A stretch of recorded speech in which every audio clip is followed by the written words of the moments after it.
It was probably during the third quarter, maybe about 6 or 7 minutes to go, perhaps. They just piled on the goals. That was probably the time we were pressing the most, and they just were able to right the numbers a little bit, and then they kicked a couple of goals and just got that wave of momentum. So from there, it was just a little bit went goal for goal, which is not really what you want. Sometimes you do that to try and open the game up so you can score at the other end, and they're good enough and efficient enough to hurt you the other way. So they clearly did that across the day. How disappointing is that result in light of the great result last week? One's probably completely different to another, to be really honest. It's something that gets talked about all week from fans and sponsors and members, but it's as professionals you have to move on very, very quickly, and the Monday is the time to do that. So I understand there's just sort of that bubble around, and it's that's exciting, but you've got to use that as a way to be able to build momentum. And today we got a circuit breaker. So there's still some things in the game that you sort of walk away and okay, we're making some progress in some areas, but in the end, Hawthorn were just far too just efficient, whether that was going inside 50 and scoring or across the whole day, and we just weren't able to maintain that standard when they asked us. How critical is the loss of merit? Well, even up, the inside 50 is about 56 each, so we got plenty of looks the other way. I don't think necessarily that was the be-all and end-all. Obviously, the guys kicked a few goals as the game went, but just didn't feel like that was the what was required. When we had our chances, we weren't able to capitalise, or it was clean going the other way. So that puts a tremendous amount of pressure on your defence if you don't have that ability to be able to finish your plays. What's wrong?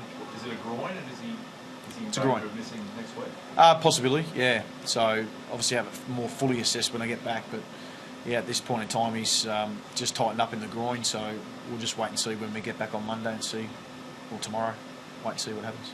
Do you feel the group is moving in the right direction here?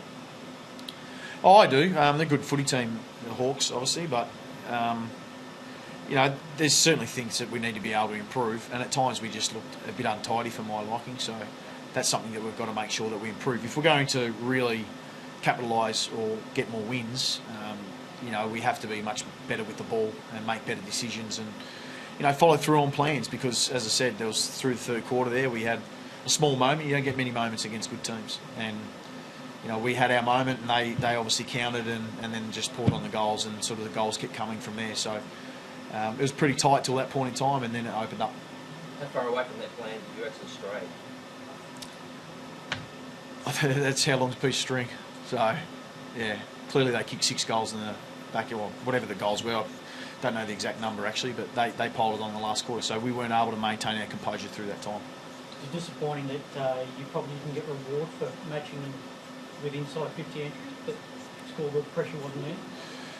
Yeah, look, you can have the defensive pressure as much as you like, but we do have to have the scoreboard pressure. And again, I thought that we battled really hard through the first half, and again, it's just good teams. You've got to have the opportunity, and we had one small one, and they kicked a couple of goals at the right times, and were able to continue to do so. So I feel quite repetitive, but that's the only chances you get against very good football teams, and we didn't capitalise on our moment.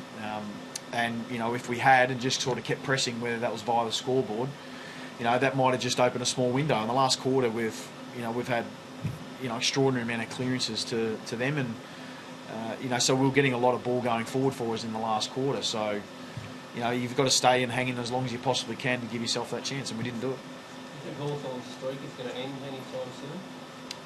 Well, they're a good footy team, so they've their biggest. They've got a lot of weapons, but their forward line is certainly one of them, and they just keep scoring. They just put so much pressure on you to be able to keep scoring yourself. They don't turn off the scoreboard, and that's a real plus for them. But we weren't able to stop that at any time during the day. First half they started well, but the breeze was a definite factor in that first quarter. We held sway for a while, and second quarter we were owning the territory in the ground, because that's sort of the way the game was being played. But clearly that distance was just getting too far and too great by the time we got to three-quarter time. And the confidence can turn it around and improve the Q clash on Saturday night?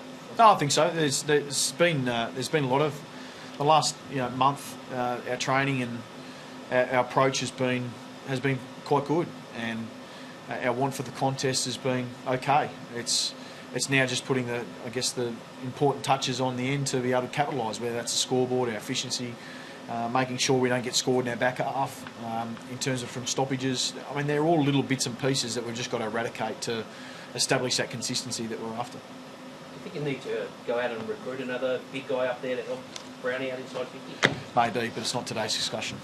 So, Thanks, guys. thanks. The injuries are